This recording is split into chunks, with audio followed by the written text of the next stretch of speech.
Okay, so the directions for the chapters 8 through 12 trade-specific assignment for electronics.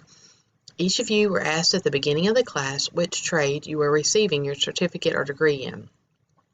This assignment is designed specifically for that trade. You will be required to complete 15 questions on this assignment. I would encourage you to begin at least 1 month before the class is to end. This is a test grade that can't be excused. You must turn in this assignment to pass this class. Tests are worth 50% of your grade in this class. You can find a guided notes handout under the course content section in Blackboard. There is a video with each section. You should only do the section that is for your trade. This video gives guided examples of each of the problems for you. Under each guided problem, there is a place for you to work the actual problem in your test. You should watch the video with the guided examples and take notes before you attempt the test. If you should happen to get to the exact same problem with the same numbers of the guided example, please pick a different problem. You will have unlimited times to get the problems correct. You must turn in the notes from your test, or 20% will be deducted from your test grade. You can turn your notes that I have provided, or you may make your own notes with the problems numbered. You may turn this in by scanning them to my email or dropping them by my office or handing them to me in class. In order for your grade to not receive the deduction, you must turn them in within 24 hours of completing the test. Problem 1 really addresses a protractor, and so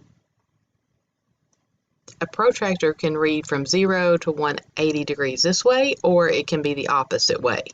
We're just doing a really rough example of these because you're going to have multiple choice to pick these from, and so we're not going to have to get them perfect. But what I do know is that 29 degrees is between 0 and 45.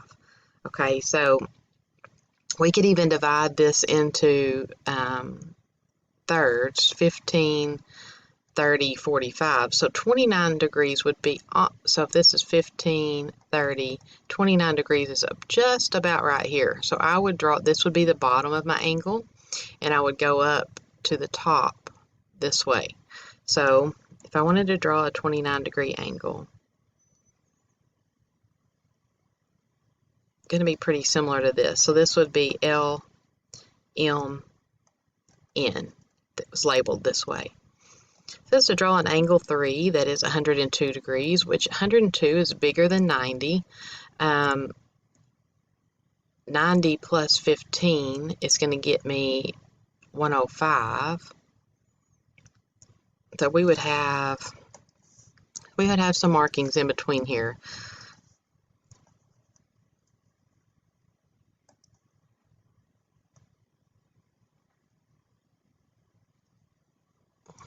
Okay, so if I divided this into thirds, this would be about 105. This would be about 120. So if I'm wanting to get 102 degrees, I'm not quite yet to 105, so somewhere right in here. So if I draw my angle, I would start at 0, go here, and go up to about 102. So that angle looks something like this. They're saying label it angle 3. Okay, angle 152, or angle Y, is supposed to be 152 degrees. Well, you can see 135 here. So if we kept going, we could add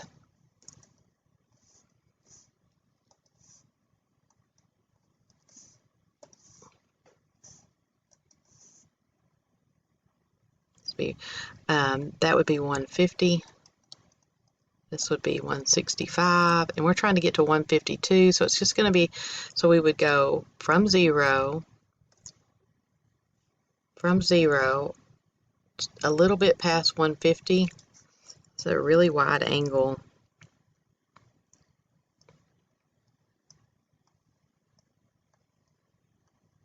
So it's going to look something like this with angle Y. 138, well, we know that 135 is here, so 138 is just going to be a little bit past that, so start at 0, a little bit past that.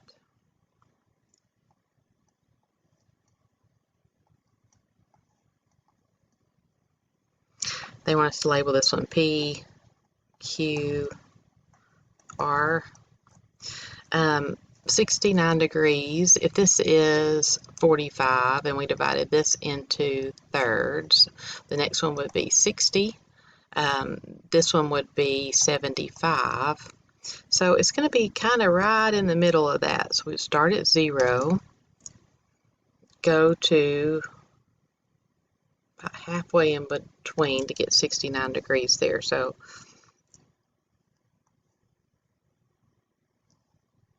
you're wanting us to label this T. 47 degrees would be a little bit higher than 40, so about right in here we would start with 0, go up to 47. So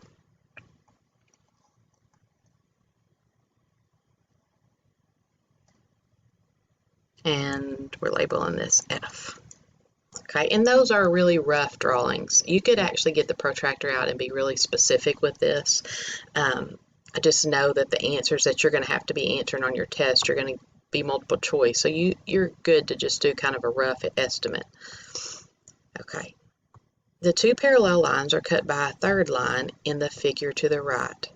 Find the angles, find the marked angles. Okay, so what we know is when we have angles that are parallel, which means they run side by side, they do not cross ever. So for instance, this angle or this line right here and this line right here, they're called parallel lines, and usually we'll draw something on them that kind of looks like this, indicating that they're parallel. Okay, this third line that cuts down the middle is called a transversal. So what we know about parallel lines that are cut by transversals is there are some angles that have things in common. Vertical angles. Angles that are vertical from each other are always the same. So example of a vertical angle would be angle B and angle A. They should have the same measure. Okay, so should angle F and angle C. They should have the same measure. Okay, so that's something I know. So if we look down here at the same thing, 68, then that means that these two, they're vertical, they're across from each other. Angle G should be measured 68. So let's just write these down. A, B, C, the ones that we need to find.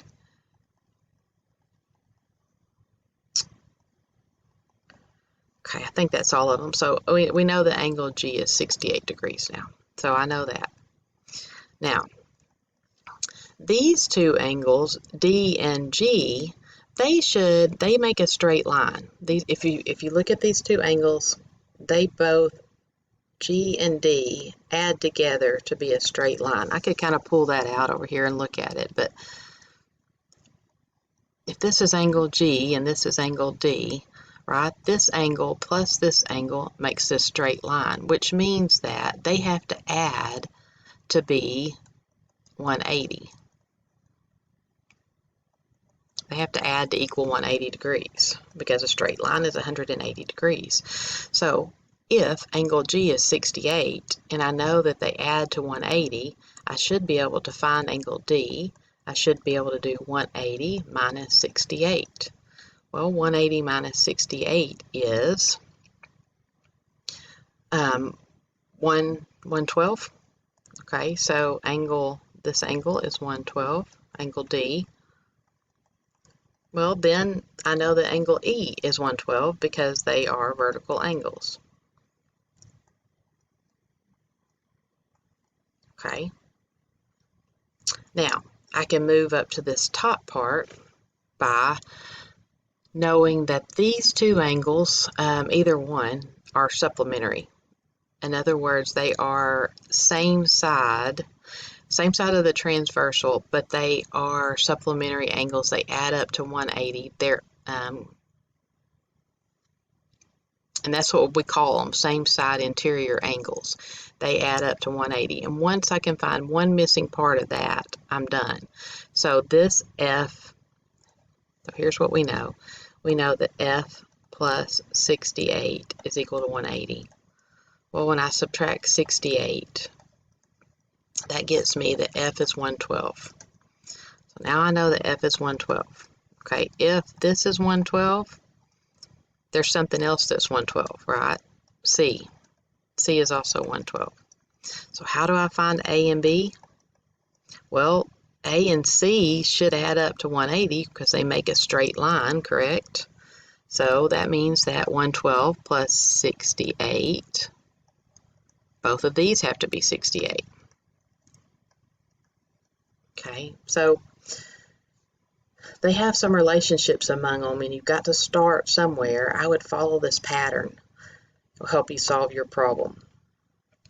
Find the perimeter and the area of the figure. Well, to find the perimeter, you add up all of the sides. So we know that this would also be 21.2.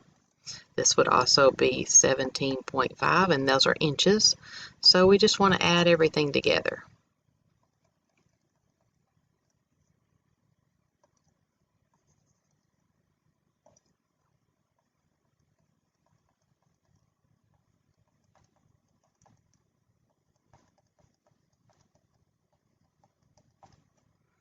Okay, and we want to get an answer there.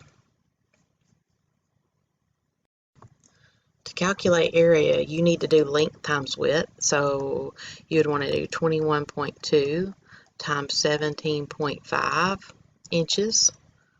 Okay, so we know that our answer is going to be in inches squared.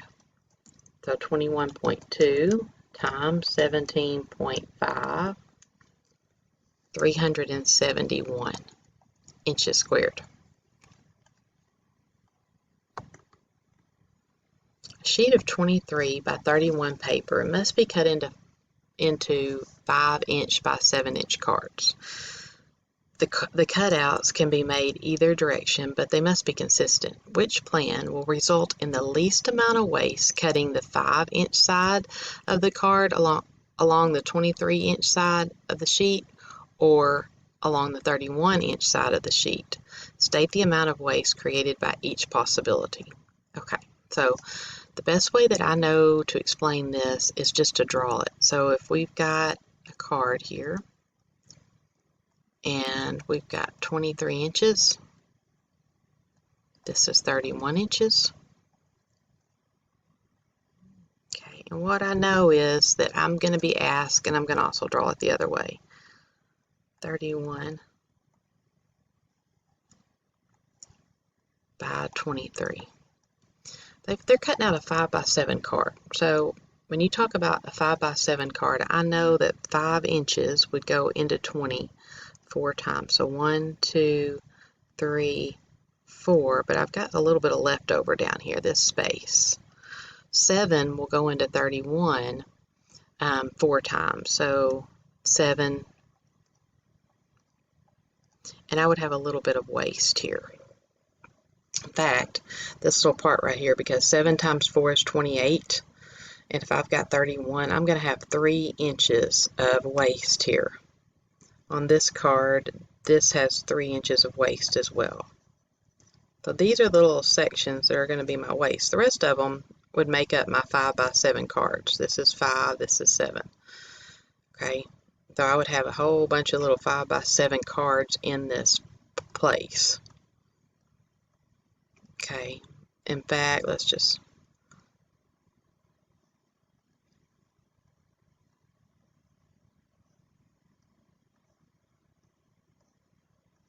so we would make 1, 2, 3, 4, 16. This one would make 16 cards.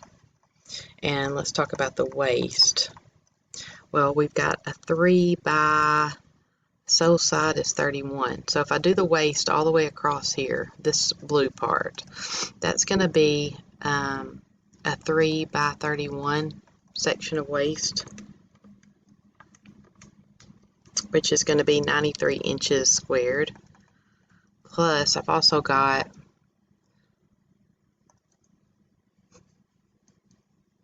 this little section up here that is a 3 by, well, I already took 3 inches off of this. I know this is normally 23, but this little section would be 20 because there's 3 that I've already included. So I've also got a 3 by 20, which is 60 inches squared of waste. If you add that together, that's going to get me 153 inches squared of waste. Okay, now let's look at what this plan does. So if we do it this way and we line our 5 cards, well, I know that 5 will go into 31 6 times with 1 left over. So kind of trying to divide this evenly here. So this would be my 1, 2, 3, 4, 5, 6, and this down here is 1 inch. I would have 1 inch left over of waste that's going to have to come through here. Okay, 23 inches. 7 will go into 23 3 times. So 1, 2, 3. There would be 2 inches of waste left over because 3 times 7 is 21 and this is 23. So we're going to have some waste through here. So we draw our cards through here. How many cards can we make?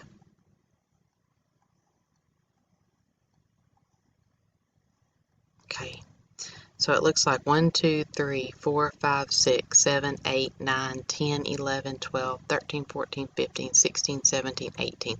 We can draw 18 cards. So this is probably going to be the winner, right? Because we want the one with the least waste. And the waste of this should be less because we're making more cards, but this space would be a 2 by 31. This space right here, let me put it in a different color.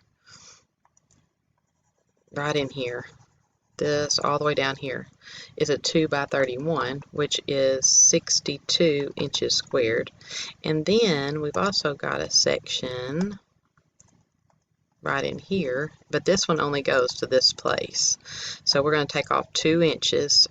So this is really 21. So 1 times 21 is going to get me 21 inches squared, which is going to add up to be 83 inches squared. Okay, and to go back and answer the question, make sure that we've got the answer here. It says, let's just make sure we're answering, which plan will result in the least amount of waste? It'll be lining you want to line the 5-inch side with the 31-inch side. So you're going to put the 5-inch side with the 31-inch side. And then it says,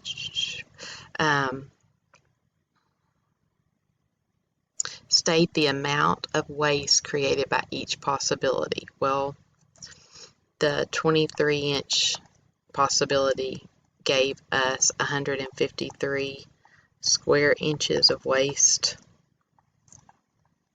and the other possibility was 31 inches, and it gave us 83 inches squared of waste. Okay. Contractor needed a small workshop. He found a pre-engineered steel building advertised for $12,922. If the building is 33 feet by 33 feet squared, what is the cost of the building per square foot? Okay, well, we need to figure out how many square feet are in the building. So we would want to find the area. So 33 feet times 33 feet.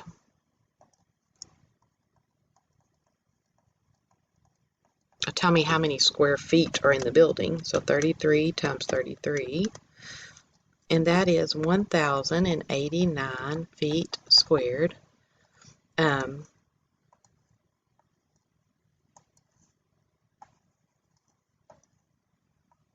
Okay, sorry about that. And we are paying $12,922 for this building, and we want to know the cost of the building per square foot. So there's our math right there. Cost per in math means divide square foot. So we need to take the cost of the building, $12,922, divided by the square feet, which is 1,089 feet squared.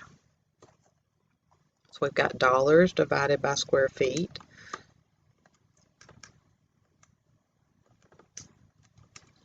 Okay, this is going to get me approximately 11.8659, keeps going. And they're wanting us to round this to the hundredths place like you would for money, so the 5 would make the 6 round up, so our answer is going to be $11.87 per square foot. Okay. A hex nut measures 23 millimeters across the corners. From the following list, pick the smallest metric wrench that will fit. Okay, so we know that we have this regular hexagon that's 23 millimeters across. We also know that each one of these angles in a hexagon is 120 degrees. So if I were to just break this down, I know that this is 120 degrees as well. And so what I really want to know is the height of this whole thing. Okay, so if I break one of these triangles down and just look at it and say, okay, from here to here, if I could find this distance right here, this is called the apothem. If I could find that distance right there, then if I had 2 of those, and I would be able to figure this out. So what I know is I've taken this and I've divided it into half. So that means that this has to be 60 degrees. Okay. Another thing I know is that this section right here is half of all the way across. So half of my 23. So I'm going to pull this triangle out just so we can look at it a little bit better than when we're talking about. So we're looking at a triangle that we pulled out. And we're looking for this apothem so we can multiply it by 2 to have this total distance here. Okay, and we also know that this is 60. We know that this is 90. So we can use some of our trig functions to do this problem. So if all the way across is 23, then this would be halfway across. So 23 divided by 2 gets me 11.5. Okay, so really this would be my opposite over my hypotenuse. So that's the sine function when you can do opposite over sine. So I know that the sine of 60 degrees is equal to A over 11.5. Now I can cross multiply to figure out what A is. I can do 11.5 times sine of 60 equals A. Okay, remember that you want to make sure that your calculator is in decimal mode, not in radian mode when you're doing this. That gets me that A is 9.95. It just keeps going. Okay, but I've got 2 of those. So while this is on the calculator, so this figures out this little section right here. I need how tall the whole thing is, so I have 2 of those. So while that's on the calculator, I'm going to multiply by 2. That's going to get me approximately 19.9, and it keeps going. So we want to pick the wrench size that is right under it. So 19 millimeters would be the correct answer for this one. Find the length of the stock needed to create the shape as shown to the right. Round to the nearest tenth. Okay, so here's what we know. We've got automatically we need 15 centimeters for this section right here. Right, we need another 10 for that. So we need to calculate what this is, and it looks like it's a fourth of a circle. So to calculate the circumference or the distance around the circle, you would do 2 pi r, but we only have a fourth of that circle, so I'm going to divide that by 4. So in this problem, we've got 2 pi times our radius, which is 5. That would be the radius of the circle. If we were to continue drawing this circle all the way around, we would have a radius of 5. And then we want to divide that whole thing by 4.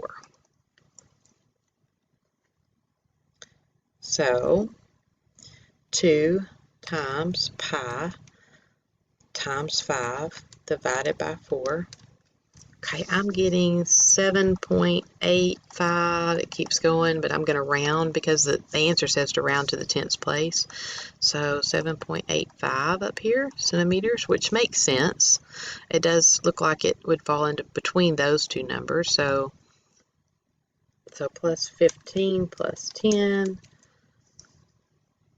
32.85. If we round it to the nearest 10th place, it would be 32.9, because a 5 would make the 8 round up to a 9 centimeters. Okay. Find the circular mill is a unit used in electrical trades to indicate the cross-sectional area of wires. The cross-sectional area of a wire in a circular mill is given by the formula A is equal to D squared. D is the diameter of the wire in thousandths of inch. Find the cross-sectional area of a wire in circular mills if the diameter is 0.115 inches, round to the nearest whole number. So we've got our area is equal to diameter squared. They're telling us that our diameter is 0.115 inches, so we're just having to square this. Okay, so 0.115 squared, that gets me 0.013225 inches squared. They say to round this to the nearest whole number.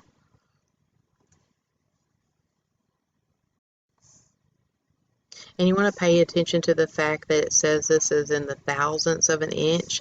So this is your tenths, hundredths, thousandths. Okay, so it's actually 13,225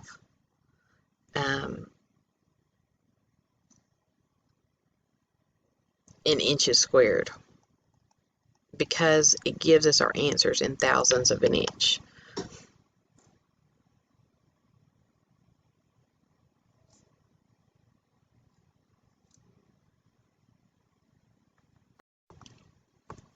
A gambling casino is designed in the shape of a square pyramid with a side length of 60 feet. The height of the building is 28 feet. An air filtering system can circulate air at 11,200 cubic feet per hour. How long will it take the system to filter all the air in the room? Well, we're going to need to find out the volume of this room because it can circulate this much per hour. So a square pyramid, let's look at how to find the volume of a square pyramid. So you're talking, I'm not that good at drawing these things, but a square pyramid is going to be, it's going to have a square at the bottom.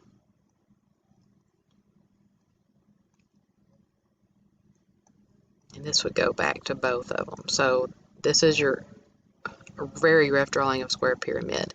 But it says it has a side length of 60 feet. So we know 60 all the way around. It says the height of the building from the very top to the bottom is going to be 28 feet. We know that. Okay, so the formula for the volume of a square pyramid, so it is the apothem, which is the height right here, and then the horizontal height would be this 28. I'm sorry, the apothem is going to be our 28. What is the height of the building? Then we've got this height of this pyramid that we're going to have to find to plug this in this formula, but we know that this is 60. Okay, now, so what do I know so far? I can find the volume. I know that the apothem is 28, and then I'm going to square that. I don't know the height. That's what I'm looking for. So what I need to do is pull out, let me change the colors here just really quick. I need to pull out one of these triangles right here. Okay, when I do that, here's what I know. I know that this is 28. Okay, I know that this is 30 because it's half of this 60. And so I really just need to know what this other side is. So this is a right triangle. We can use the Pythagorean theorem and do 28 squared, since these both are the legs, is equal to the hypotenuse squared. We can make that calculation. So 28 squared plus 30 squared, that's going to get me 1684. And now I need to take the square root of both sides. So the square root of 1684 is getting me approximately 41.03. It keeps repeating. So I'm going to say 41 for our purposes. So that's going to be what I'm going to plug in here for the height of the building.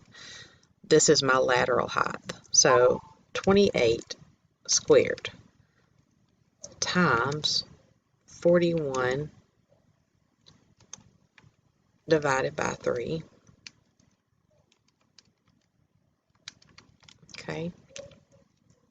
And I'm coming up with 1,714.6 repeating.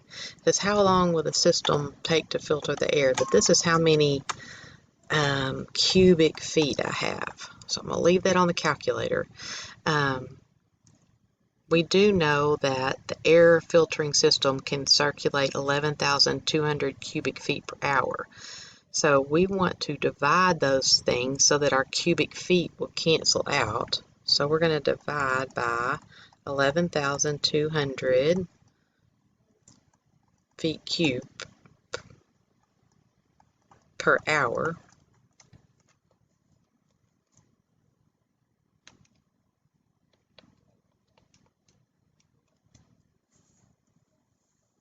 Okay, and I'm getting 0.956. It keeps repeating hours. And so they're wanting you to round that to the nearest hour, so we're going to say 1 hour. Okay?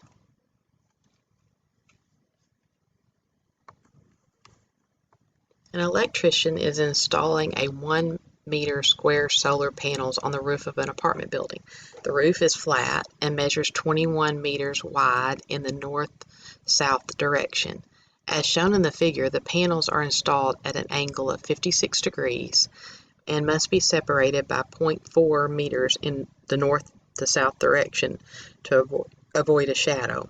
With these specifications, how many panels will fit along the 21 meter side? Okay, so we're trying to figure out how many panels are going to be able to fit here along this 21 meter side. They have to be spaced like this. So do we have enough room for another one? We need to know this distance right here in order to know, are we going to be able to put more? So how do we find that distance? We know that this is 34 degrees.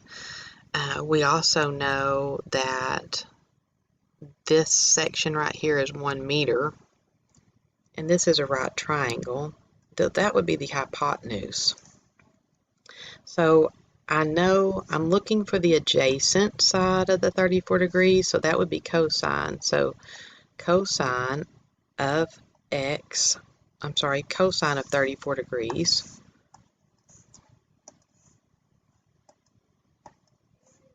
cosine of 34 is equal to x over 1. Okay, so to find that, I would just cross multiply. So 1 times cosine of 34 is equal to x.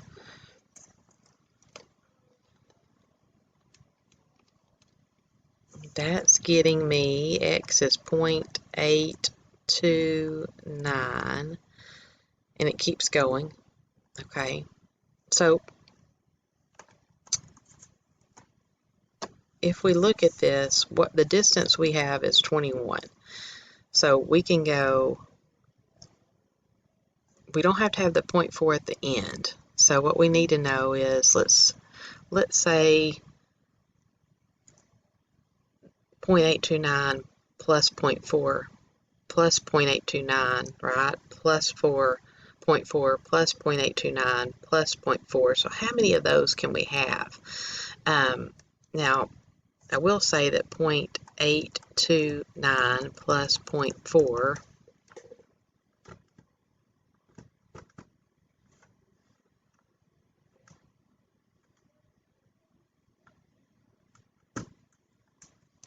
is 1.229. So if I've got 21 meters divided by 1.229 meters,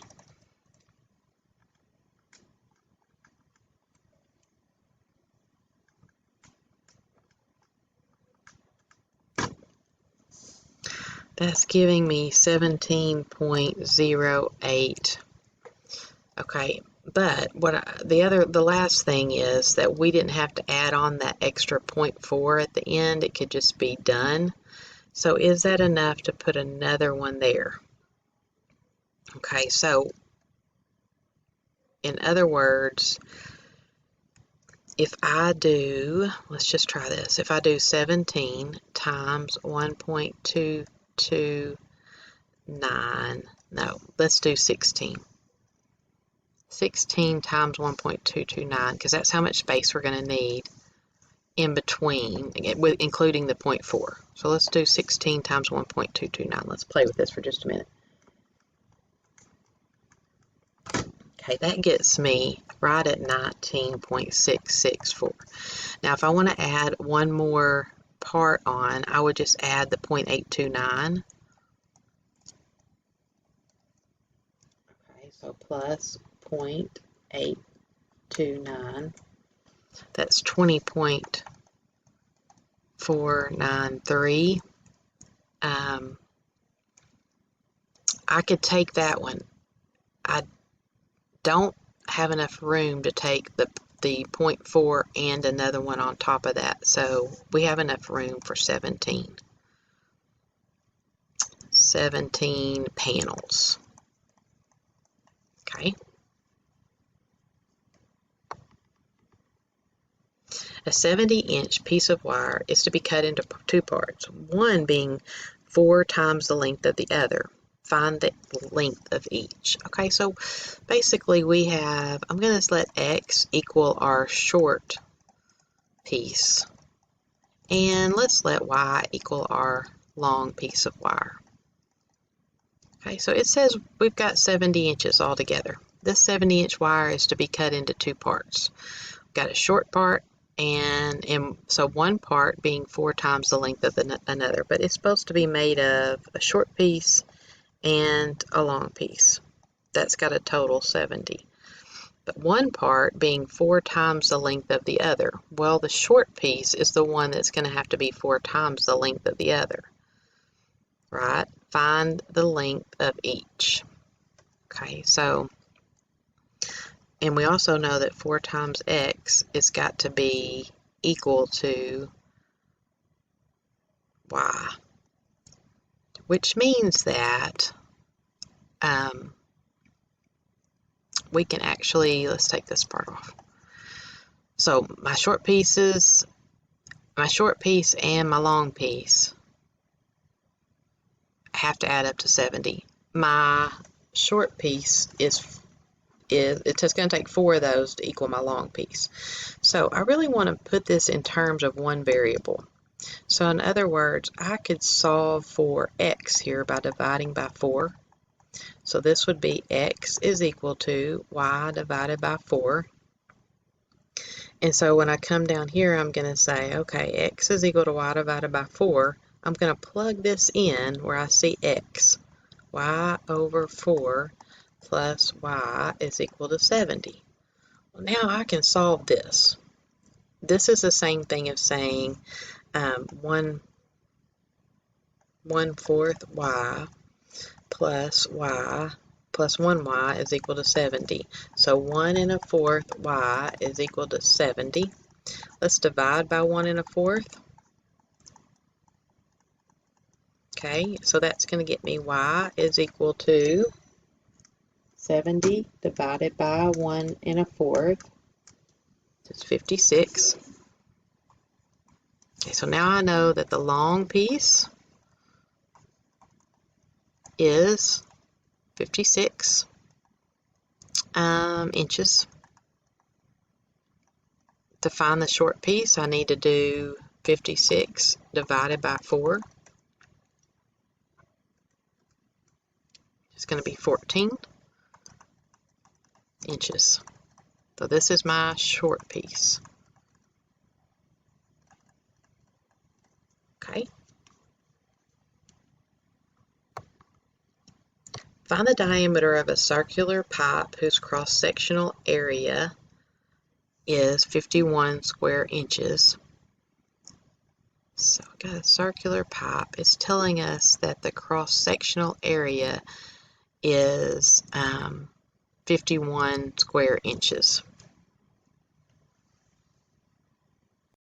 Okay, so we know that the area of a circle is equal to pi r squared.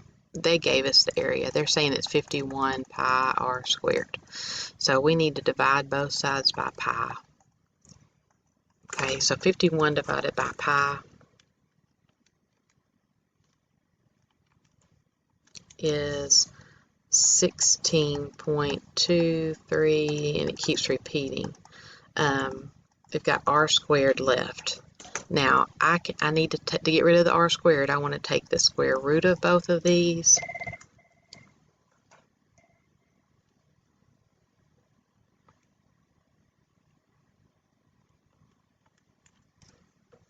Okay, and so r is equal to 4.029. To find the diameter, we need to do 2 of those. So 2 times r. And I'm getting 8.058. We are supposed to round to 2 decimal places, so 8.06 inches. Okay. Which category represents the largest expenditure? We're looking at a pie chart, and it's obvious that this section right here, this blue in the middle, tuition, is the largest section. Which category represents the smallest section? Well, the lab fees. Okay. The students spent a total of $2,400, so we know that $2,400 represents 100% of what they spent. But how much of that went for tools and lab fees? Well, tools, if you go back up here to the chart, tools is 26% and lab fees is 9%. So we would have to add the 26 and the 9. 26 and the 9 would get us 35. So what is that? We would cross multiply. 100x equals 35 times 2,400. 35 times 2,400 is 84,000 equals 100x. We want to divide by 100, and so x equals $840. That's how much they spent on tools and lab fees. If a student spends $300, so this is part D, if a student spends $300 on materials, okay, well, the materials are just 10%. If you look at the chart, then the amount spent on books and lab manuals, well, books and lab manuals are 16% is what? So we would cross multiply. 10x is equal to 300 times 16. Okay, so that's going to get me 10 times x is equal to 4,800. We want to divide by 10. So x is equal to 480. Okay. A table of values showing the number of community colleges in various regions of the country is shown to the right. Draw the related graph, which this is multiple choice. So you're looking for A, the category A, to go up to about 8. And all of these kind of match that because this is at 10. So B is supposed to be 9. This is over 9. this could be 9. This looks like it's way under 9. So we automatically know. You just want to try each one of these and see which one is correct. Okay, and the last one, same thing. We're looking at the different years. 2003, both of these are really close together, so when you compare them, it's going to be hard to see. I know this one's not right because the gas doesn't go up over $3, so I can mark that one out. The gas doesn't go over $2. So 1.94 and 2.22, it tells you that blue is the cost of the regular gasoline and red is the cost of the diesel. So 1.94 and 2.22, this one acts like they go over 3, so the right answer has to be A here. Okay, so that is the end of this 15 question review.